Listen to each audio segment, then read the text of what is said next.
Today, what we're going to discuss, eventually to get to the Rebbe's unique approach to Sfiras HaOmer and Shavuos, which the Rebbe suggested originally that maybe someone that travels over the date line has to keep their own days and not follow what everyone else in the local area is doing. The Rebbe suggested it at first, then around 9 years, I think it was in Tafshin Ches, it was before the Nasiyyot, I believe, the first letter. And then as the years went, things started getting more and more confident from the Rebbe until you even have a Meiser of a guest from Rabbi who went from Japan, crossed over the date line, where the Rebbe said that Befeirosh told him Good Yom Tiv, told Rabbi afterwards how he should act regarding his Shavuos, even said that the following day after his Shavuos, while it was Yom Tiv for everyone else in New York, this man who traveled from Japan should put on tefillin with the bracha. So it became a very confident shit of the Rebbe, and we're going to go to explain. In order to understand it, we need to understand the approach b'chlal to the date line. The halachic approach, we'll go into the history, why date line, why there has to be one, where the date line is. You also have some igros of the Rebbe over there, it's not as clear, and then how to halachically approach it by the mitzvahs it's going to come up to. So let's start with why there has to be a date line. Some of this is written in the Rebbe's letters, some are written elsewhere, like this. Let's say over here is America. All right. Or let's say more specifically, this is England. This is Eretz Yisrael. Here's America. Here's Australia. Let's say someone's traveling to California, right? This end of America right here. It's 12 p.m. noon in Eretz Yisrael. They're taking a supersonic jet. They're traveling to America. They're going to California. They're going towards what time? It's 12 p.m. noon in Eretz Yisrael. What time are they traveling towards? They're traveling earlier. It's right now 12 p.m. They're going back 11 a.m. Monday, 10 a.m. until they get to California. Let's say that it's 4 or 5 a.m. in California. Okay. Let's say they go the other way. Someone's traveling the other direction. It's 4 a.m. Monday in California if you travel that direction. Let's say you're going from Australia. Let's say you're going toward the Australian side. Again, the globe is round. So you can travel to California in two ways. You could travel that way and you could travel that way. If you're going towards the Australian side, what time are you going towards? Later in the day, right? So right now, 12 p.m. noon in Eretz Yisrael. You're going towards Australia, 1 p.m. Monday, 2 p.m., 3 p.m., 4 p.m., 6 p.m., etc. Till you reach Tuesday. You get to California, also 4 a.m. what day? Tuesday. Two people are living in California. For one of them, it's Monday. For one of them, it's Tuesday. That would make no sense, right? Let's take it even further. Let's say, again, we have 12 p.m. It's Monday right now in Eretz Yisrael on the top. Someone's going to go around the globe. You go around the globe this way. You're going earlier on your clock, right? You're going towards America, past America, crossing Australia. Your time zone is going earlier and earlier and earlier. You get to Eretz Yisrael. What day is it for you now?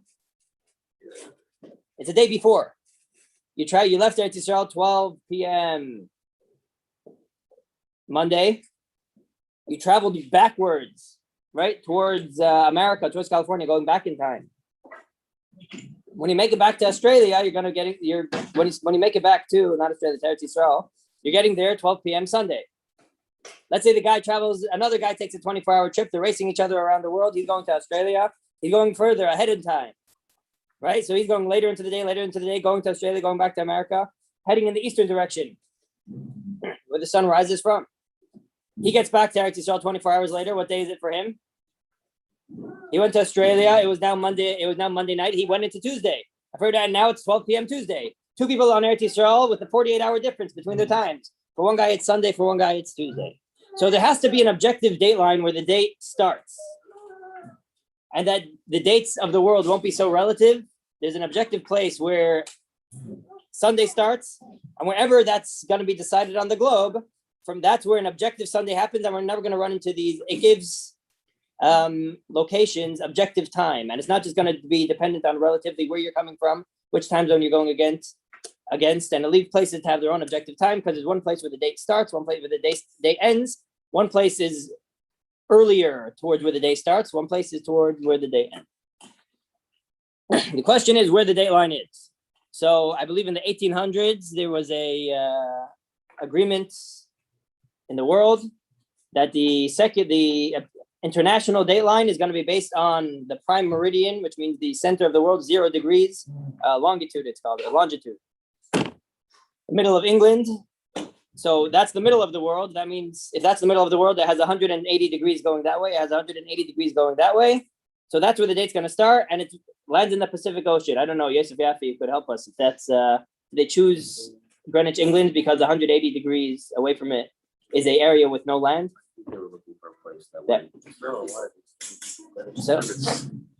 So they said the dateline in the middle of the Pacific Ocean, somewhere near Australia, New Zealand, Hawaii, Alaska, Siberia, etc. If you see on map number 1 on page 20, you have it marked on page 20, that's the secular accepted dateline.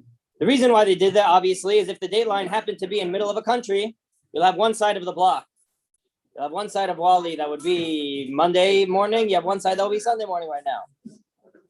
It would make things very confusing if the dateline cut through any civilized or inhabited or land area. So therefore, they made it in a way, let's make the center of the world somewhere in England. 180 degrees from that will be where the day starts. And that's going to be in the Pacific Ocean, so it's not going to get in the way of where people live. Halachic. So the truth is, Halacha started speaking about the dateline even before the secular world did. You have it already in the Kuzari and in the Balamar, which is 500 to 800 years before the secular dateline was established. But it only really became a question once travel technology advanced. The first place that you see that things started heating up about the dateline, how to treat it, and where exactly it is, Api Halacha, is in World War II when the escapees of the Holocaust went to both, obviously, eventually Australia, but first the Bahrim from Jews went to Japan. And from Japan, Shabbos is coming, and Japan is close to where the accepted dateline is. So they sent a letter to Rabbanim in Eretz Yisrael. Should we in Japan accept Shabbos as the secular place accept Shabbos or no? Is Japan really when this side of the world accepts as Sunday? Is Japan on the American side of the dateline or the Australian side of the dateline? Is it in the beginning of the new day or the end of the old day? If it's the beginning of the new day, like Australia, if you look, if it's on this side of the dateline, then they keep Shabbos like the rest of Europe. But if it's the cutoff is over there and it's close enough for a discussion, they have to ask. Maybe they need to keep Shabbos like America, not like Europe. That was a discussion, and they came out. There's 3 shittas. These are the 3 maps. I don't want to spend that much time on it, so you can see the 3 opinions over here. One opinion was that of the Chazar Ish, which was based actually on the earliest Rishonim, that it's 90 degrees. We don't hold the center of the world is Greenwich, England. We hold that center of the world is Yerushalayim. The Medrash says so. Where the Rambam not? Emsa Hayishuv is somewhere else. Okay. No, it says there's also. That's because of the degrees of the. Not cover Shabbos.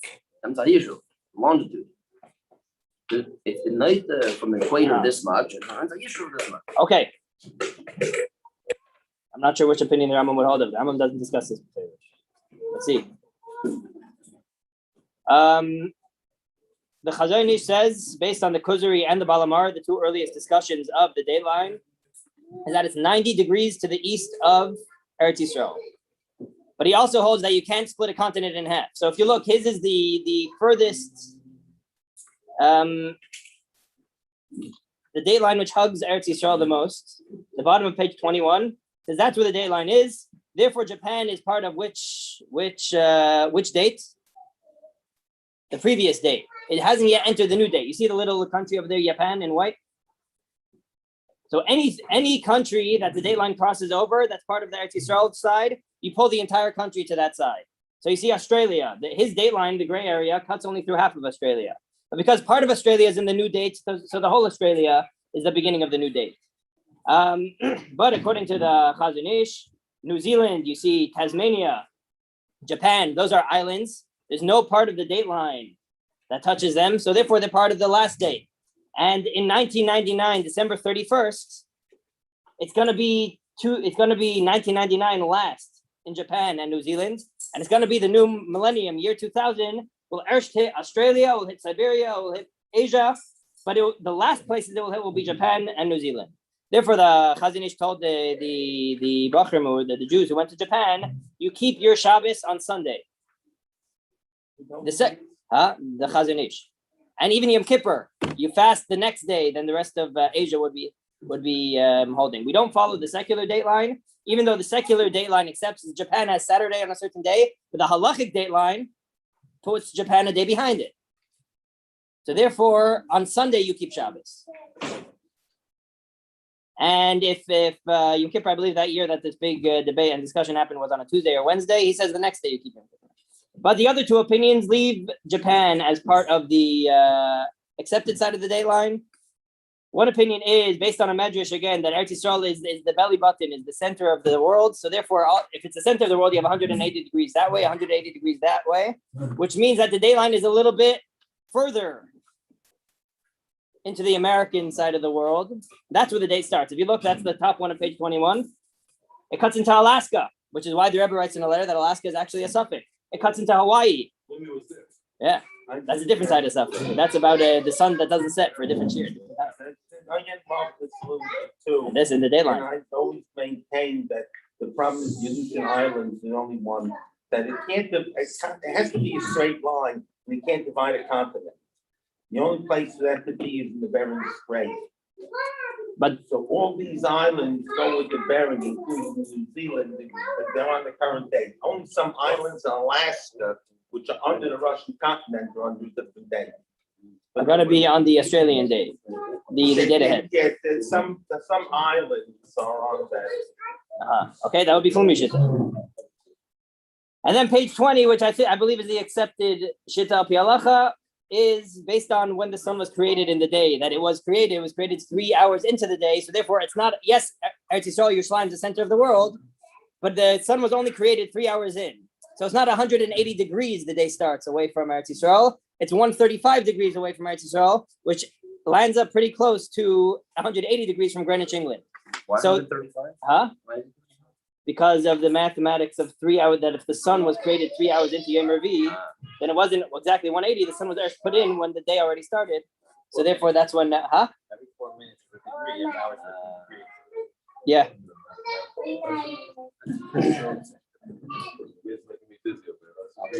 Okay.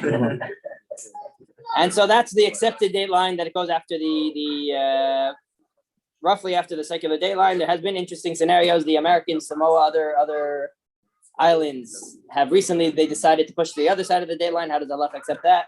That'll be for further discussions, but that's a bit of background about the dateline. Now let's go to how to treat the dateline la halacha. I'm going to bring up a bunch of halachas. We're going to say the way we treat it. Then we're going to say a pattern why we treat them all this way, and then we're going to understand Sfir Saimer and Shavuos better, and that will be the shir. Someone's traveling from Australia to America. Okay, they're going back a day. When do they keep Shabbos? They traveled over the dateline. Do they go after their own internal clock? Which is if they left Australia on a Thursday, they left America on a Sunday. They get to Australia on a Tuesday. So they skipped a day. Does their Shabbos only happen the Australian Sunday? Do they need to wait a day for the Shabbos? Or do they follow the localized Australian Shabbos? So the psak by Shabbos is you follow the localized time. If an American travels to Australia, if an Australian travels to America, you follow the local time that you are found in. You respect the dateline. That means if you crossed from a Sunday to a Tuesday, it is now your Tuesday relative to for Shabbos. Okay, so when it comes Shabbos, it is your Shabbos also. A Yom Tov is the same thing generally. Let's say Pesach, let's say Sukkot. If you travel the dateline, and for your internal clock, it shouldn't yet be Aleph Tishrei, but you travel to a place that Aleph Tishrei is a day earlier, a day later, you respect the dateline for the Yom Tov, and you change. You adapt to the place where you're going to, and you keep that Yom Tov. And Shavuos, as we're going to see, is going to be the exception, and we'll see why also. A bris, a child's born in America, and is going to go to the grandparents in Australia. Nebuch on the newborn to go 17 hours on a plane, go to Australia for his bris. When's his 8 days? He skipped a day. He went into Australia. Is he now 5 days old when he's really 4 days old? Or do we still say, no, you're 4 days old? And even though you were born on a Monday, so your bris should be on Monday, do we say now your bris should be even a day earlier on your American calendar because you jumped a day? Do we respect the dateline regarding a bris, or do we not respect the dateline regarding a bris? Shiva Nakim. Could someone skip out a day of Shiva Nakim if they cross the dateline the right direction? Or could they lose a day of Shiva Nakim if they cross the day the other direction? And the psak over there is you don't respect the dateline and you follow the amount of days the child has been born. So even if you skip a day, you go after your 8 days, the 8 days that the child is born. And so too with Shiva Nakiyim. Here's where things get interesting.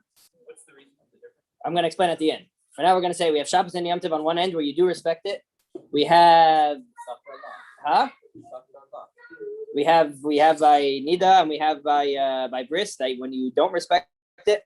Then we have, listen to this case, davening. Let's say you go from Australia, you're leaving Monday afternoon. Okay, you fly from Australia towards America. Nightfall happens, yeah? You get back to America, day rise is happening. What day is it now in America? You went from Monday to Monday, right? You left Australia Monday, you're landing in America, it's Monday.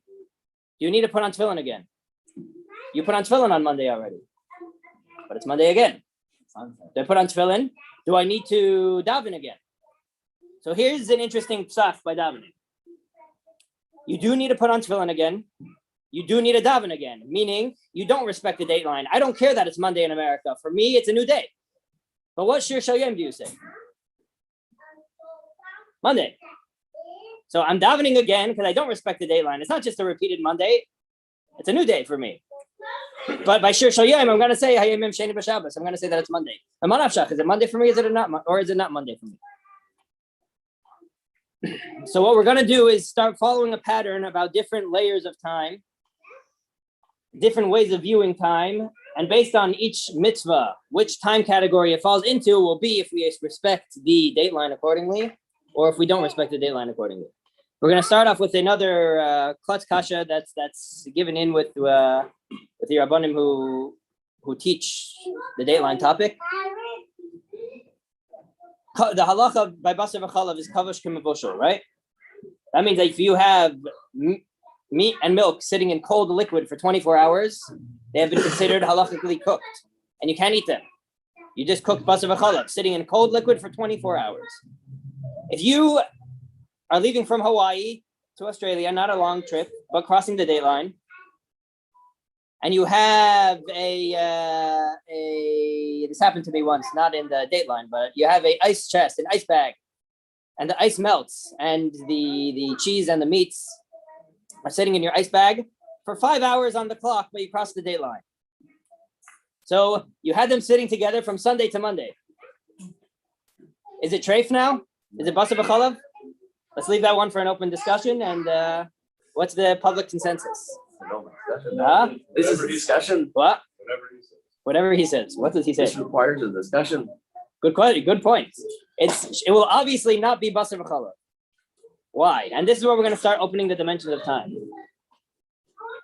One dimension of time means the etzem passing of time. Forget the clock. Forget the way we label the time.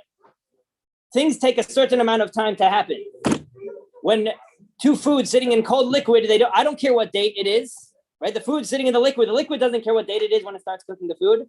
It needs to be there for 24 hours to soak and start cooking it. 24 hours of passing of time, whether we call it one date or another date. So obviously, regarding basar v'chalav, meat and milk sitting in a liquid, I'm not going to care if the date changed. The date makes no difference to the food sitting in the bag. It cooks after 24 hours on the clock. That's one dimension of time, and the mitzvahs that will accordingly fall into that dimension of I just need a certain amount of passing time. Milchiks and fleishiks, crossing the dayline is not going to make a difference. Taking a flight is not going to make a difference. It's in my system or it's in my teeth for a certain amount of hours. I need to pass those amount of hours on a timer. Whether it's one date, whether it's a different date, whether it's one day on the calendar, it's Shabbos and Yom Tov. Shabbos and Yom Tov, I care about calendar dates. I care about what date of the month is it. I care about what date of the week is it. Or to add to that, the Alter Rebbe says in Siman Aleph of the Madur Basra, Madur Tinyana of Shulchan Aruch, when he's talking about chatzos and tikkun chatzos, chatzos is an eis ratzon, even though chatzos and everywhere in the world is different. But these inyanim of Zman, Shabbos, Yom Tiv, are concepts that are above time, and they shine in each place in the world. There's like a window to each place. When it gets to that time, Shabbos shines over there. So when it comes to dates of the week, when it comes to how we label the time, generally, for Pesach, I don't need a certain amount of time to pass. For Gashmias, I need a date. So if I need a date, the date is localized up halacha.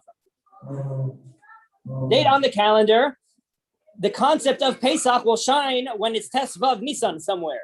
So wherever it's Tes Vav Nisan, if I'm found in a place that is Tes Vav Nisan, I need to respect that. I need to respect that I changed and localize my clock regarding Shabbos and Yom Tov. Because I care about a calendar date, or I care about a date of the week. Shabbos is Lamayla Me'azman. Shabbos is always. The Kedusha of Shabbos is always. It shines in each place based on its calendar week. So if it's Shabbos in one location of the world and I come to that location of the world, I don't care that you came from a place that for you on your internal clock it shouldn't be Shabbos yet. You respect the place that you went to. And for you it is now Shabbos. So we have calendar dates, which are local dates. Times that we look at the makom. What time is it in this makom? And then we have the etzem passing of time, which I don't care about the makom. I need a certain amount of time to go on your internal timer, or the meat and the milk's internal timer for it to start cooking. But then we have one more dimension of time. We have your time. Like Avi mentioned before about a nida, v'safra Allah. We count that she should count. She's a nida, she has to count Shiva Nakiyim, or a Zava. She has to count Shiva Nakiyim. That means she needs to go through 7 days. I don't care about the local time. I don't care about the etzem Indian of time. I don't need 7 sets of 24 hours. I don't need a timer, but I need days. I need your personalized days. What? Okay. And for your personalized days, whether the date changes for you or not, that means you go from America to Australia, you go from Australia to America. So the date of the week is changing. I haven't been through days. I haven't been through however we break up the days, a shkia and a zicha. Let's just say bepashtus, whatever's going to be that's going to categorize my days. I need your days. I don't need calendar days. So that answers. Now let's go back to tefillah, tefillin, shir shal yom. Each mitzvah again. Which category of time does it fit into? So tefillah, tefillin. I have an obligation when the lights on, when the sun is out, to put on tefillin. Does tefillin care about a calendar date? No. Tefillin cares about, is it light outside? So then I need to put on tefillin.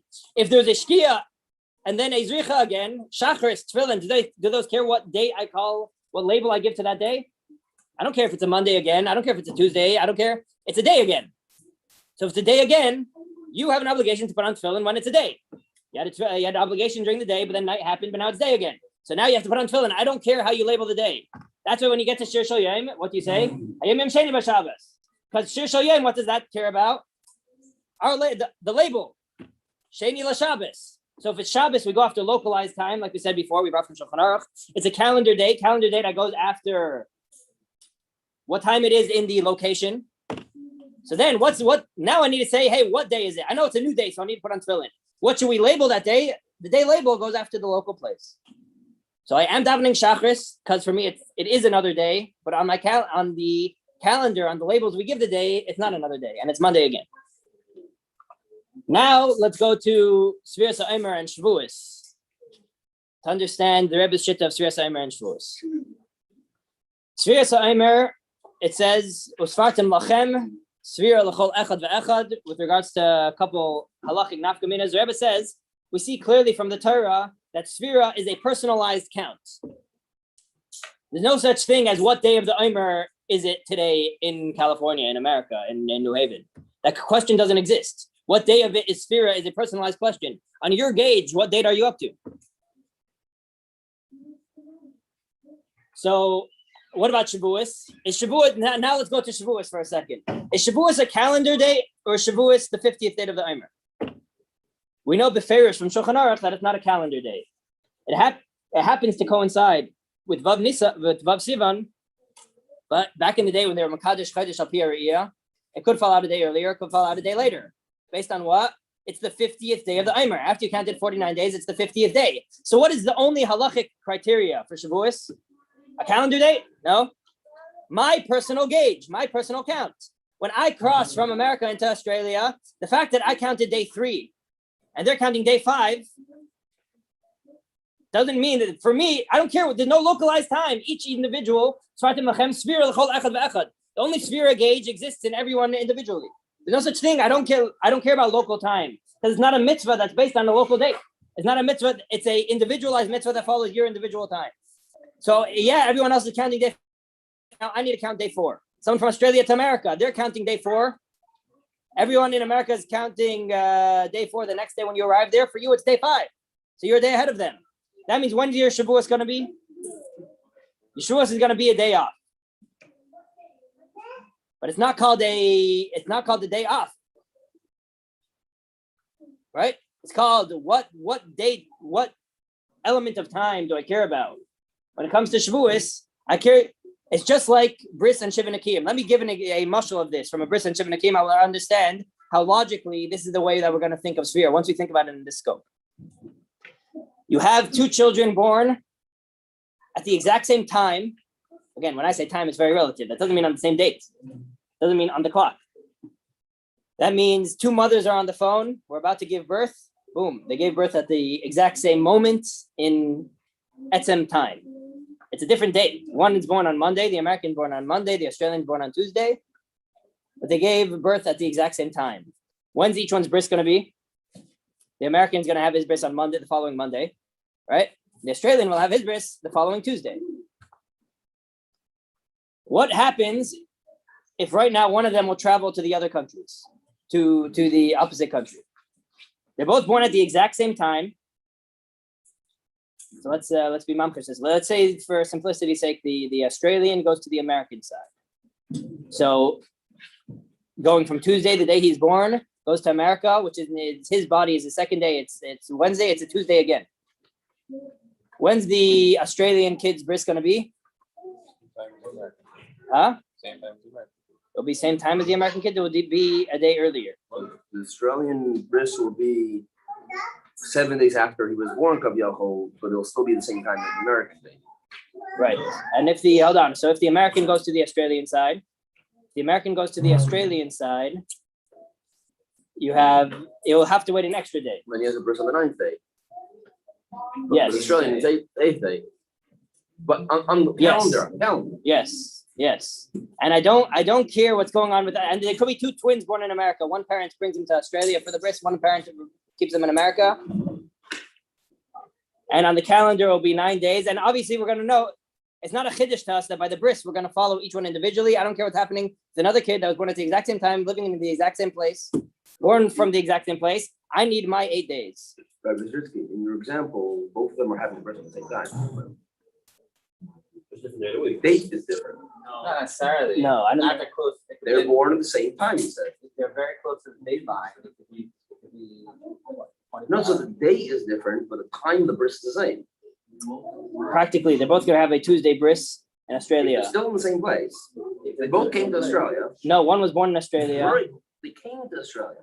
So they're both going to have bris at the same time because it goes by the time they go, even though for the American. I mean, let's say so. The Australian is born. The American is born on Monday. We said.